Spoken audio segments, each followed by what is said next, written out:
दोस्तों आज हम बात करेंगे धर्मनिरपेक्ष की कि धर्मनिरपेक्ष है क्या दोस्तों, इसकी परिभाषा क्या है दोस्तों, पूरा पूरा दोस्तों हम इसके अंदर समझने वाले हैं कि कहता क्या है दोस्तों, धर्मनिरपेक्ष के अंदर बातें कौन कौन सी है। और दोस्तों हम यही भी समझेंगे किस तरीके से जो संविधान के अंदर इसके अंदर सभा के अंदर बहस होती है कि संविधान के अंदर जो धर्मनिरपेक्ष है उसको अपनाना चाहिए कि नहीं अपनाना चाहिए, क्या संविधान के अंदर धर्मनिरपेक्ष शब्द होना चाहिए कि नहीं होना चाहिए दोस्तों, ये हम समझने वाले हैं।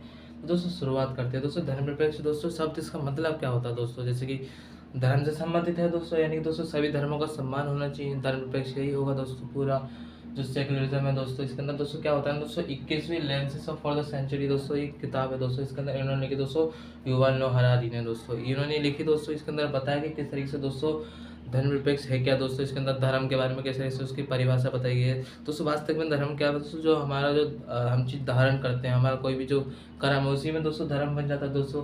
तो जो भी हम धारण करते हो दोस्तों वही धर्म है दोस्तों। फिर इसके बाद दोस्तों हम समझते हैं धर्मनिरपेक्षता है क्या। धर्मनिरपेक्षता में दोस्तों क्या है दोस्तों कि सभी धर्मों को समानता देना दोस्तों। और दोस्तों धर्म में क्या दोस्तों क्या चीज़ आती है कि इसके अंदर जितनी भी दोस्तों संविधान के अंदर बहस हुई थी तो इसके अंदर धर्मनिरपेक्ष शब्द को बाद में जोड़ा गया दोस्तों। जब उसको दोस्तों हम बात करेंगे, जब दोस्तों इसके अंदर दोस्तों जब 42वां संविधान संशोधन होगा ना 1976 के बीच में ही, तभी ये सब शब्द जोड़ा जाएगा। तो जो धर्मनिरपेक्ष का अर्थ है वो दोस्तों कि इसके अंदर क्या होगा दोस्तों, कोई जैसे कि कोई व्यक्ति धर्म मानता है और दोस्तों उसके राज्य, यदि दोनों राज्य में दोस्तों संबंध के बारे में चर्चा करता है कि राज्य जो धर्म है किस तरीके से दोस्तों आपस में दोस्तों दोस्तों इसमें चर्चा की गई किस तरीके से दोस्तों धर्म और राज्य किस तरीके से उसके संबंध होंगे। और इसके अंदर चर्चा भी बताई गई दोस्तों, प्रासंगिकता के बारे में बताया कि क्या क्या दोस्तों इसके अंदर इनके लोगों को दोस्तों जो धर्म मानते हैं तो ये किस किस तरीके से, जैसे पारसी धर्म हो गया, हिंदू धर्म हो गया, ईसाई धर्म हो गया, मुस्लिम धर्म हो गया, ये पारसी बौद्ध जैन ये सभी धर्म हो गए दोस्तों। तो इसके अंदर दोस्तों इनको प्रासंगिकता दी जाएगी किस तरीके से उनको जैसे कि दोस्तों सर्वधर्म समभाव होना चाहिए, सबको अधिकार होना चाहिए, सबका सम्मान करना चाहिए, ये धर्म सिखाता है। और इसके बाद दोस्तों फिर क्या आता है दोस्तों, इसी बीच होती है दोस्तों संविधान में बहस कि जो धर्मनिरपेक्ष शब्द है उसको जोड़ा जाए कैसे और उसके अंदर किस तरीके से दोस्तों इसको शामिल किया जाए। तो जैसे ही दोस्तों संविधान के अंदर बहस होती है दोस्तों, इसके अंदर जो सबसे महत्वपूर्ण है वो क्या है दोस्तों, क्या जैसे ही संविधान बन रहा था तभी बात आती है कि क्या धर्मनिरपेक्ष को जोड़ना चाहिए कि नहीं। लेकिन दोस्तों उस समय जो धर्मनिरपेक्ष था दोस्तों, सेकुलरिज्म था दोस्तों, उसको जोड़ा नहीं गया था। और इसके बाद दोस्तों क्या होता है कि धर्मनिरपेक्ष को दोस्तों इसके अंदर क्या माना जाता है दोस्तों कि जहाँ दोस्तों लोकतंत्र होगा और दोस्तों जो राज्य की स्वतंत्रता होगी वहीं पे दोस्तों जो धर्मनिरपेक्ष है वो दोस्तों पूरा तरीके से दोस्तों पनपेगा। और दोस्तों क्या होगा ना इसके अंदर दोस्तों, इसका जो नैतिक मूल्य है धर्मनिरपेक्ष का, कि धर्मनिरपेक्ष का मतलब क्या होता है दोस्तों, उसके अंदर सत्य आती है, करुणा आती है और समानता, स्वतंत्रता, और इसी के अंदर दोस्तों जैसे करुणा होगी, ये सभी दोस्तों साहस उत्तरदायित्व हो गए दोस्तों। सत्य का मतलब तो दोस्तों कोई सत्य की खोज किस तरीके से दोस्तों इसके अंदर समझना, करुणा होनी चाहिए लोगों के प्रति दोस्तों, जैसे कोई उत्पीड़न है तो दोस्तों उसको मदद करना, ये सभी चीज़ें दोस्तों इसके अंदर दोस्तों क्या था ना दोस्तों, सत्य और जो करुणा है दोस्तों आपस दोस्तों समानता दोस्तों प्रतिबद्धता बनाए रखती है, यानी कि सत्य और करुणा दोनों एक ही जैसी बात है। और इसके अंदर दोस्तों स्वतंत्रता भी होनी जरूरी है दोस्तों, स्वतंत्रता होगी धर्मनिरपेक्ष के अंदर तो ये भी जरूरी है दोस्तों, साहस होना चाहिए, उत्तरदायित्व के अंदर जैसे कोई देवी शक्ति को ना माना जाए कि ये देवी शक्ति के भरोसे है, ये सब चीज़ें चलती है तो ये धर्मनिरपेक्ष दोस्तों मना करता है। और इसी बीच आता है दोस्तों कि जो इसके अंदर दोस्तों डी स्मिथ है दोस्तों, इन्होंने एक बुक लिखी दोस्तों India as a secular state, तो इसके अंदर बताया कि किस तरीके से दोस्तों कि क्या होना चाहिए, धर्मनिरपेक्ष का मतलब क्या होता है दोस्तों, ये था दोस्तों। मैं इसके अंदर दोस्तों आसानी से समझाता था दोस्तों, जैसे पी का मतलब दोस्तों मनुष्य कि जो व्यक्ति है और दोस्तों जो रिलीजन है उसके अंदर दोस्तों आपसी संबंध के बीच में जो स्टेट है वो नहीं आएगा, यानी कि दोस्तों यदि व्यक्ति और दोस्तों जो राज्य है जो उससे दूर रहेगा, धर्म के मामले में बीच में जो मध्यस्थता नहीं करेगा। और इसी के बीच दोस्तों जब एक और है दोस्तों कि राज्य के बीच में जो रिलीजन है और जो व्यक्ति है वो दूर रहेंगे इससे, एक जैसा ये दोस्तों थोड़ा सा अलग है। और इसके अंदर दोस्तों जो राज्य होगा वो निरपेक्ष होगा, यानी कि उसको ऐसे नहीं कि इसी धर्म को बढ़ावा दे, तो ये चीज़ नहीं मानी जाएगी, यानी सभी धर्म को दोस्तों सर्वधर्म संभाव करना। तो इसी के बीच दोस्तों होती है चुनौतियाँ कि किस तरीके से दोस्तों जो धर्मनिरपेक्ष बनाया जाए।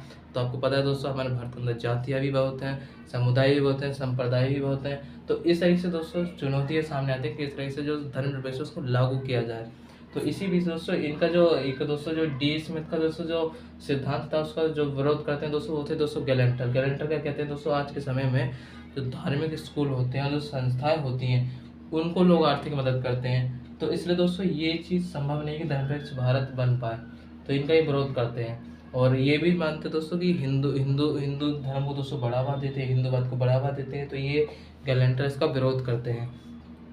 तो इसी में दोस्तों एक आते हैं दोस्तों अकेले विलासमी ग्रामीण।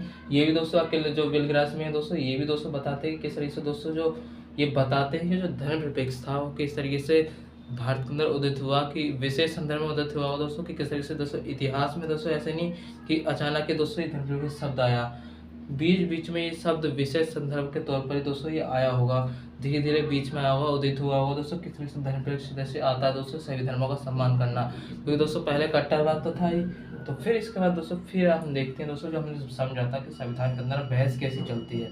तो संविधान के अंदर दोस्तों 26 जनवरी 1950 के आसपास ही दोस्तों इसके अंदर जब ये लागू होता है, तब दोस्तों इसके बाद क्या होता है दोस्तों 42 से संविधान संशोधन हो जाता है। 1976 में जैसे ही संशोधन हो जाता है, तो इसमें दोस्तों जो 25वां और 30वां जो यहाँ तक दोस्तों जो आर्टिकल आते हैं दोस्तों, होते दोस्तों अल्पसंख्यकों के लिए दोस्तों जो धार्मिक अधिकार है, जैसे पूजा कर सकता है, अर्चना कर सकता है, कुछ भी कर सकता है जो धर्म से संबंधित है, तो ये चीज़ें इनको अधिकार दिए जाते हैं इसी के अंदर।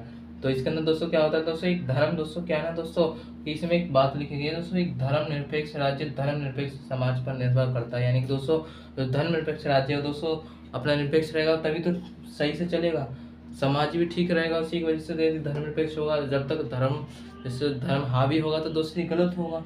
तो इसका अंदर दोस्तों 17 अक्टूबर 1949 को इसमें चर्चा होती है दोस्तों।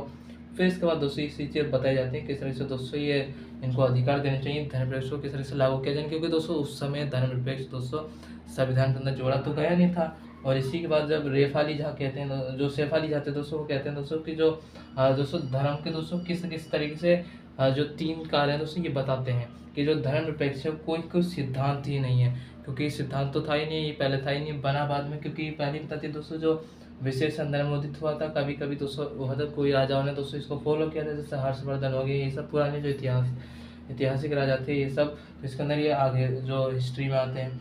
और इसी में दोस्तों एक आता है दोस्तों जो शेफाली कहते हैं निजी मसला, यानी कि जो धर्म है दोस्तों नागरिक तौर पर होना चाहिए, धार्मिक रूप से नहीं। कोई व्यक्ति जैसे जो धर्म को मानता है तो उसका निजी मसला है, उसमें राज्य बीच में ना आए। और इसी में आता है कि जो वास्तविक सच्चाई क्या है, जो धर्म दोस्तों अब क्या होगा दोस्तों, राज्य बीच में दखलंदाजी करेगा। अब देख सकते हैं वर्तमान समय में जैसे कोई राज्य है वो धर्म को ज़्यादा बढ़ावा देगा तो उसकी धर्म सीधे से कमज़ोर होता जाएगा, उसको कोई मानने वाले कम होते जाएंगे। और धर्मों का सम्मान करना जरूरी है, के एम मुंशी भी इसी पे दोस्तों बताते हैं। तो इसी के अंदर फिर आता है दोस्तों कि इसमें कुछ लोग विरोध करने लग जाते हैं कि जो एंटी सेकुलरिज्म होते हैं कि ये धर्मनिरपेक्ष गलत है। तो धर्मनिरपेक्ष में क्या कहते हैं दोस्तों कि जो धर्म और राज्य है दोस्तों ये दोनों एक होने चाहिए, क्योंकि ये शुरू से एक थे, तो ये इसका विरोध करते हैं कि ये अलग अलग नहीं हो सकते। ये कहते हैं कि ये पश्चिमी कल्चर है, ये पश्चिमी सभ्यता से आया है। और इसी के अंदर है जैसे कुछ लोग हैं जैसे भिक्खू पारेख, टी.एन. मदान और आशीष नंदी, ये सभी मानते हैं। और जो टी.एन. मदान कहते हैं दोस्तों कि ईसाई की देन है जो धर्मनिरपेक्ष शब्द है। और इसके अंदर जो एक राजीव भार्गव थे दोस्तों यही बताते हैं किस तरीके से लोगों को जो धार्मिक विविधता होनी जरूरी है धर्मनिरपेक्ष के अंदर। जब तक जैसे कोई धर्म है उसके अंदर कई सारे धर्म होने चाहिए दोस्तों, तो उसके अंदर धार्मिक विविधता बनी रहेगी तो धर्मनिरपेक्ष फला फूलेगा।